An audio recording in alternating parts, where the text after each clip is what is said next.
우리가 몇 주 전에 살펴본 바와 같이 이 땅의 사람들이 바라보는 어떤 때, 어떤 계획 이런 것들과 예수님께서 이 땅에 오셔서 바라보시던 때가 서로 달랐다 하는 말씀을 드렸습니다.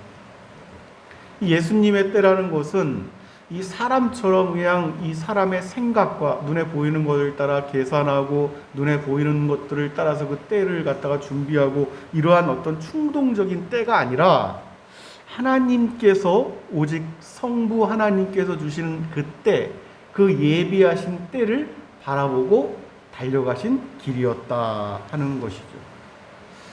우리가 늘 이것을 묵상을 해야 됩니다. 예수님께서 이 땅에 오셔서 살다 간 방식.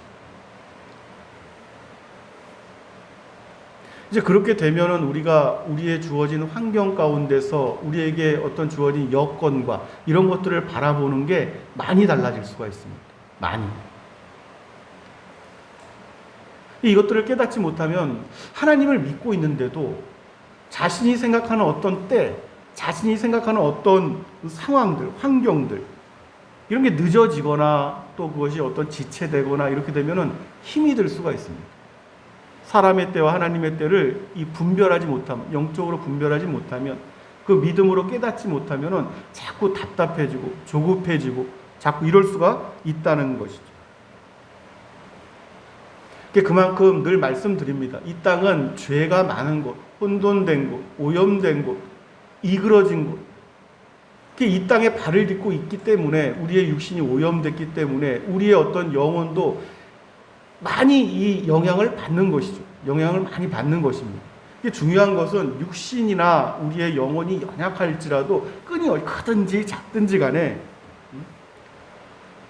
우리가 하나님께서 주시는 어떠한 것들을 지속해 나가는 것이 무엇보다도 중요하다 하는 것이죠. 근데 우리가 알고 있는 바와 같이 그러면은 결국은 하나님께서 그 때를 통하여 그 간절한 바, 그 때를 통하여 이루어 주시더라. 할렐루야. 그 은혜가 있습니다. 그 역사가 있습니다. 그러니까 이 일들에 대해서는 우리를 믿음의 선진들이 늘 분명한 확신이 있었어요.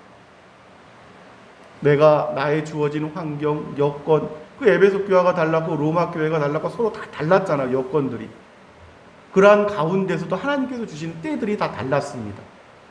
아시아 7교회에 보내는 편지들을 보면 그 내용과 여건들도 다 달랐던 것처럼 그 개개인에게도 각 교회마다 다 다를 수가 있어요.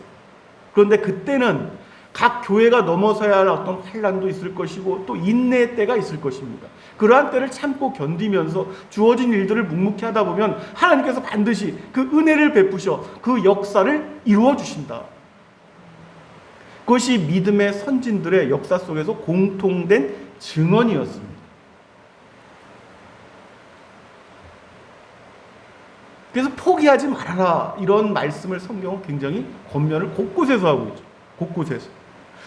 우리가 잘 아는 바와 같이 갈라디아서 6장 9절 말씀을 보면 우리가 선을 행하되 낙심하지 말지니 포기하지 아니하면 때가 이름에 거두리라. 아멘. 아멘.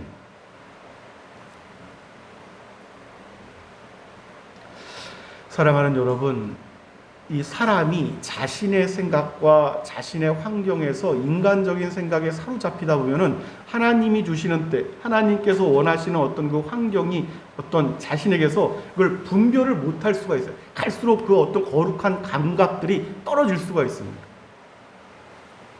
하나님께서 어떠한 기회를 주시고 하나님께서 어떠한 때를 주시는데 그 때를 구분하지 못하고 분별하지 못하면 머뭇거립니다. 너무 머뭇거리고 멈칫거리고 심지어는 그때를 거절하는 사람들조차 있단 말이죠. 그래서 자신의 인생의 여정에 몇 번 하나님께서 주시는 그 기회의 때를 놓친 사람들이 많이 있었습니다. 실제로. 그 일들은 저와 여러분 또 이 시대의 그리스도인들에게만 일어났던 일들이 아니라 역사 속에서 믿음의 선진들 다 그런 일들이 있었단 말이에요. 완전한 사람이 없었기 때문에. 중요한 것은 사람이 연약하기 때문에 또 어떤 영적인 분별력이 또 그 예민함이 사람들마다 다르기 때문에 한두 번, 두세 번까지도 그 기회들을 놓칠 수가 있지만 하나님께서 어떠한 기회를 주실 때에 그 두 번째, 세 번째 분명히 깨달았다면 그것을 절대로 놓쳐서는 안 될 것입니다. 하나님의 사람들에게 자꾸 그러한 기회가 주어지는데 그 주어진 기회들을 반복해서 자꾸 놓치거나 외면해서는 안 된단 말이죠. 왜냐하면 그 일들을 자꾸 분별하지 못하게 되고 그 기회들을 자꾸 외면하고 머뭇거리고 이러다 보면은 자신도 알지 못하는 사이에 현재 주어진 어떤 상황들이 힘들어질 수도 있고 나중에 큰 책망을 받을 수가 있습니다. 저 영원한 곳에서 그 영원한 어떤 기회들에 대한 책망을 받을 수가 있어요. 하나님께.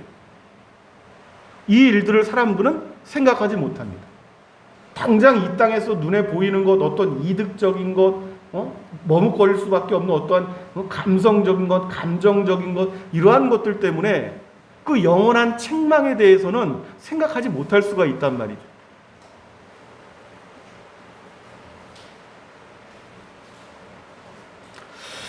우리가 성경을 보면 아브라함의 때부터 믿음의 조상이라 일컫는 아브라함의 때부터 우리가 그러한 것을 볼 수가 있습니다. 아브라함에게도 하나님께서 어떤 기회의 때를, 그 환경의 때를 하나님께서 분명히 주셨습니다. 아브라함에게. 그 시간이 그런데 자기가 원하는 시간과 다르단 말이죠. 하나님께서 약속하신 어떤 기회가 자신과는 다르단 말이에요. 조금 기다리다가 안 되니까 결국은 이 하갈을 통해서 여종이었던 종이었던 하갈을 통해서 아들 이스마엘을 먼저 얻게 됩니다. 하나님의 때와 사람이 조급해가지고 자신 스스로 만드는 때가 다르단 말이에요. 그게 나중에 하갈을 통해서 이스마엘이 태어났는데 그 이스마엘을 통해서 나중에 여러분 후대에 이 이삭을 통해서 하나님께서 그 이스라엘의 계보가 전해지기를, 그 이스라엘 총회가 구성되기를 원하셨고 그 이스라엘 총회 구성이 지금까지도 내려오는 것인데 이 이스라엘이 나중에 이 이스마엘의 후손들을 통해서 굉장한 고통을 당합니다. 출애굽 여정길에서도 마찬가지고 굉장히 고통을 당합니다. 이스라엘 전체가, 그 후손들이. 그 일들이 그때뿐이었어요, 여러분. 이스라엘이 아니라 지금 이 시대까지도 마찬가지. 이 시대 눈에 육신으로 보이는 이스라엘 국가와 아랍 연맹들과의 그 다툼과 맨날 그 팔레스타인 문제로 그냥 서로 그냥 총포를 쏘아대고 사람이 죽어나가고 지금까지도 그런 거예요. 지금까지도. 이게 자신을 통해서 후손들이 나가게 될 텐데 이 믿음의 후손들이어야 하는 거예요. 믿음의 후손들. 믿음의 후손이 아니라면은 자식이라도 의미가 없는 것입니다.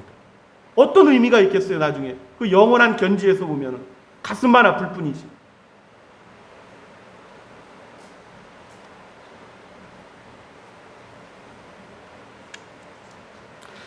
사랑하는 여러분, 그러나 하나님께서는 감사하게도 하나님의 성품과 예수 그리스도 이 땅에 오셔서 성부 하나님, 그러니까 하나님이 어떠한 분이신가에 대해서 누구보다도 잘 말씀하시고 누구보다도 그것을 사람들에게 잘 보여주셨습니다.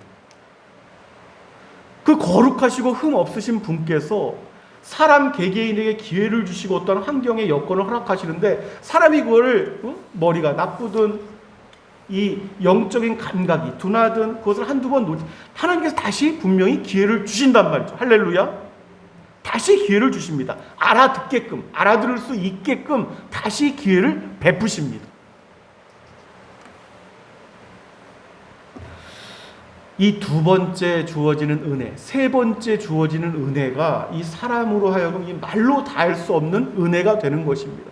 두 번째 기회, 세 번째 기회가 그 주어지는 부르심의 여건들이 다 다를 수 있어요. 어떤 사람은 조금 편안한 환경에서 두 번째 기회를 주시기도 하고 세 번째 기회를 주시기도 하는데 어떤 사람은 아주 두 번째, 세 번째 기회를 아주 모진 상황 가운데 두셨다가 또 두 번째, 세 번째 기회를 주시는 경우가 있습니다.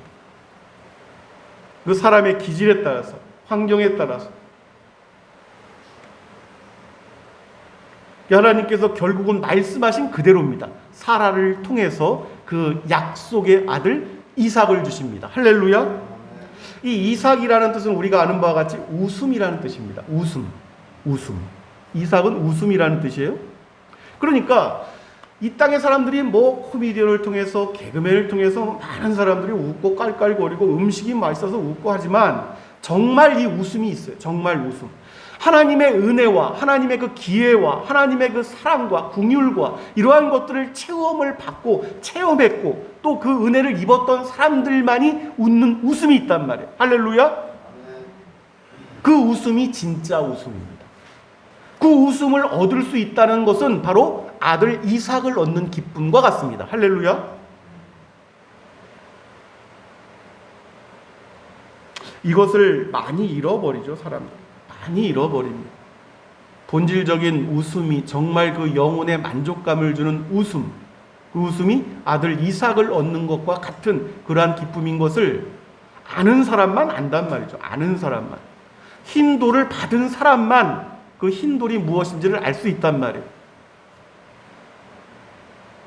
오늘 우리에게 주신 말씀 요나 선지자도 마찬가지입니다. 하나님께서 처음에 요나를 부르셨어요. 요나야 일어나라. 요나를 부르셨단 말이에요. 부르셨는데 자신이 생각하기 아니거든.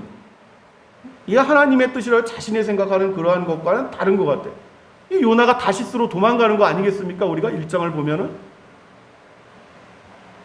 그러다가 물고기 뱃속에 삼킨가 되고 큰 풍랑을 만나게 되고. 요나가 보통 사람이 아니었잖아요. 당대에 하나님께서 택하신 선지자였습니다. 자신이 생각할 때는 하나님의 뜻을 모르고 자신이 저 니느웨 사람들 얼마나 우리 이스라엘을 괴롭히는지 몰라.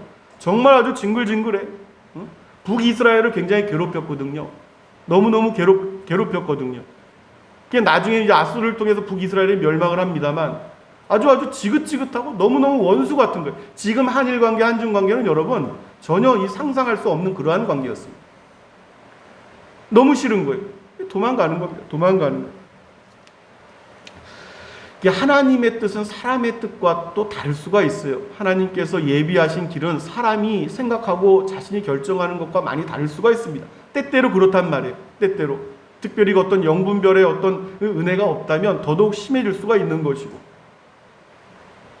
강팍하게 거절하지 말아야 됩니다. 일단 하나님의 뜻이라고 분명히 깨닫게 되면 거절하지 말아야 돼요. 그 기회들을 자꾸 거절하면은 큰 풍랑을 만날 수가 있습니다. 자꾸 거절하면 큰 물고기에 삼킨 바가 될 수가 있어요. 자신도 생각하지. 그러한 고통은 사람마다 다를 수 있단 말이에요. 어떤 사람은 정말 큰 고통이 될 수가 있어요. 다시 부를 때까지, 다시 그 기회를 주시기까지.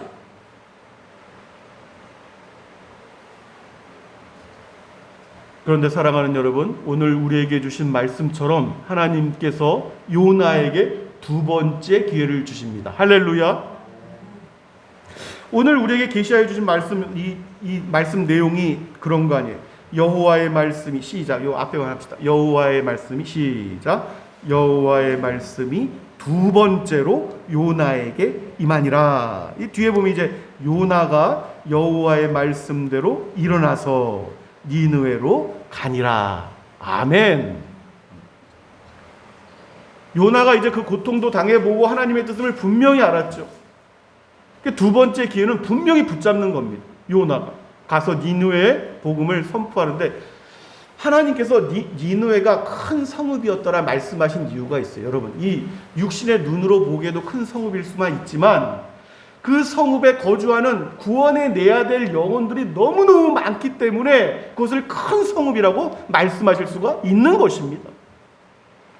사람이 생각하는 것과 다르단 말이에요. 우리가 이 선교 역사 가운데 보면은 어떤 선교사는 저 선교사의 이름이 이 선교 열전, 이 선교 역사 속에 나올 만한 이름인가 하는 사람도 있어요. 근데 이 사람은 정작 자신이 갖고 있는 그 풍부한 어떤 이 가문의 환경과 공부한 지식, 옥스퍼드 최고의 어떤 이 부분을 나와서 다 버리고 결국 떠나가지고 여러분 그냥 한 사람만 구원하고 죽었습니다. 한 사람. 아랍에 들어가서. 그 한 사람이 누구냐고 그것도 자신의 말을 이 번역해 줄 수 있는 그 현지인 한 명이었어요. 근데 이 사람을 통해서 나중에 이 사람은 먼저 죽습니다. 여러분. 풍토병에 걸려서 죽나 또 먼저 죽어요. 죽는데 자신에게 책 번역하려고 번역사로 썼던 그 현지인, 이 사람을 통해서 그 아랍 지역이 뒤집어지는 역사가 나타납니다. 이 사람이 성경을 알게 되고 깨닫게 되고, 그러니까 영혼을 구원하는 일에 있어서 어떤 한 사람을 통해서 어떤 역사가 예비되어 있고 나타날지는 모른단 말이에요. 하나님께서 맡기시는 일들이 작은 것처럼 느껴진다고 해서 그걸 외면하거나 버리거나 무시하거나 가볍게 여기거나 이렇게 해서는 안 된단 말이죠.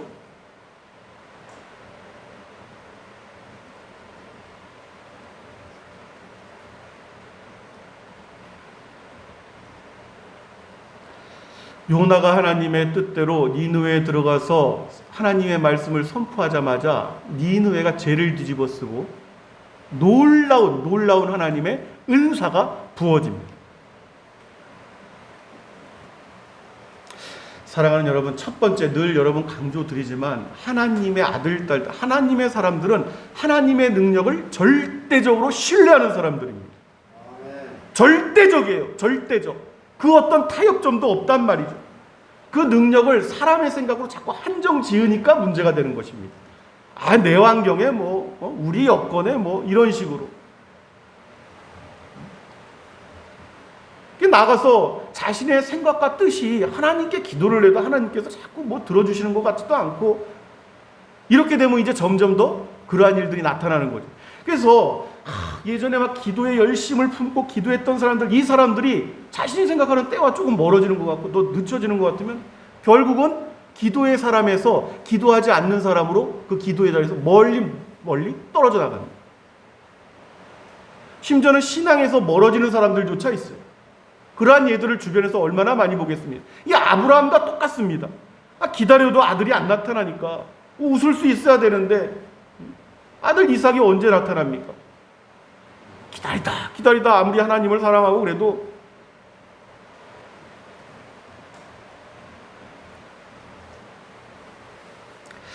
늘 이 믿음의 사람들은 한 가지를 먼저 인정해야 된다. 사람의 때와 하나님의 때가 다를 수 있다.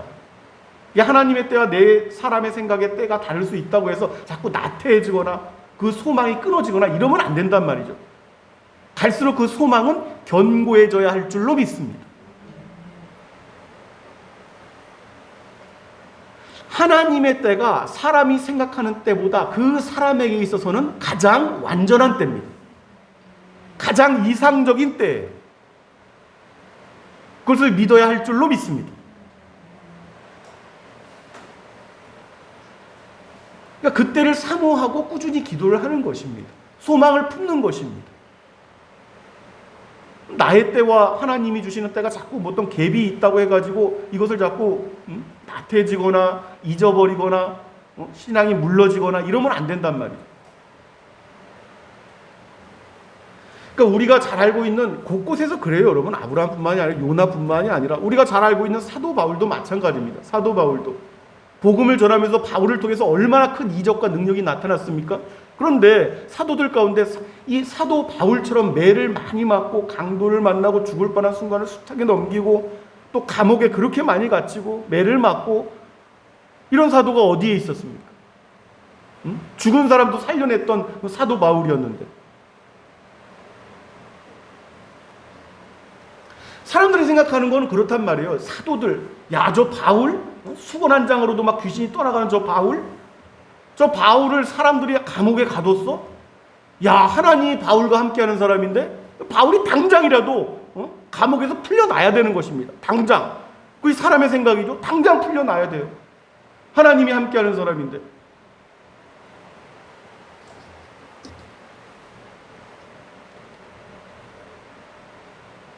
이 일들은 우리가 사도행전을 보면 그렇습니다. 베드로와 그 사도들도 마찬가지였어요. 사도행전 5장 또 사도행전 12장 말씀을 보면은 이 베드로와 그 사도들이 감옥에 갇힌 장면들이 나옵니다. 근데 하나님께서 천사를 보내셔서 옥의 터에 지진이 나고 막 감옥이 풀어지고 이랬던 어떤 은혜가 나타나는 경우도 있지만 꼭 그렇지 않단 말이에요. 꼭 그렇지 않습니다. 사도 바울은 외려 풀려나지 않음으로 인해서 간소와 그 가족이 구원을 얻는 역사가 나타났습니다. 그 예비하심을 우리는 알 수 없단 말이죠. 그 예비하심을.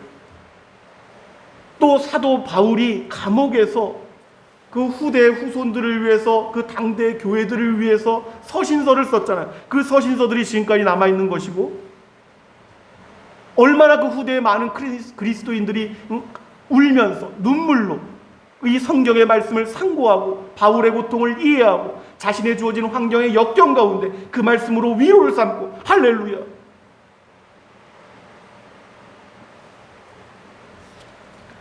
이제 사도 바울이 자신이 생각하는 때와 하나님께서 주시는 때가 다르고, 또 하나님의 능력과 하나님의 은혜가 다르다 하는 것을 뭐라고 고백하고 있냐, 우리가 잘 알고 있는 말씀이에요. 빌립보서 4장 11절 12절 말씀에 이렇게 말씀을 합니다. 제가 봉독할게요. 다시 한번 천천히 들어보시기 바랍니다. 내가 궁핍함으로 말하는 것이 아니니라. 어떠한 형편에든지 나는 자족하기를 배웠노니 나는 비천에 처할 줄도 알고 풍부에 처할 줄도 알아. 모든 일 곧 배부름과 배고픔과 풍부와 궁핍에도 처할 줄 아는 일체의 비결을 배웠노라. 그리고 뒤이어서 바로 이어지는 말씀에 뭐라고 하나님의 능력에 대해서 찬양을 하냐면 13절 말씀에 뭐라고 찬양을, 내게 능력 주시는 자 안에서 내가 모든 것을 할 수 있느니라. 할렐루야.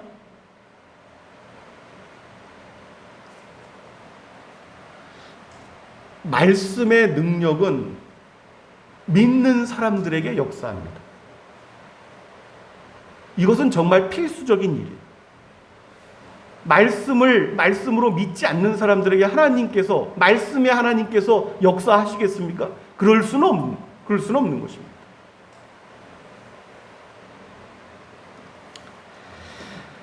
사랑하는 여러분, 하나님의 때를 분명히 알고 바르게 아는 것이 중요하죠. 그리고 그 기회를 다시 주어졌을 때 그 기회를 붙잡는 사람, 이 사람들이 바로 하나님의 능력 안에 있는 사람들입니다. 이러한 사람들이 이제 하나님의 때를 사모하고 그 주시는 기회를 딱 붙잡게 되면은 하나님의 능력이 역사를 하는 것입니다. 할렐루야. 우리가 우리에게 각자에게 주어진 삶의 환경을 말씀을 따라서 말씀 안에서 자주 묵상하는 은혜가 있으시기를 바랍니다. 그래서 하나님께서 우리 각 개인에게 기회를 주실 때에 감사함으로 이를 순종할 수 있는 은사가 함께 하시기를 우리 주 예수 그리스도의 이름으로 축원합니다.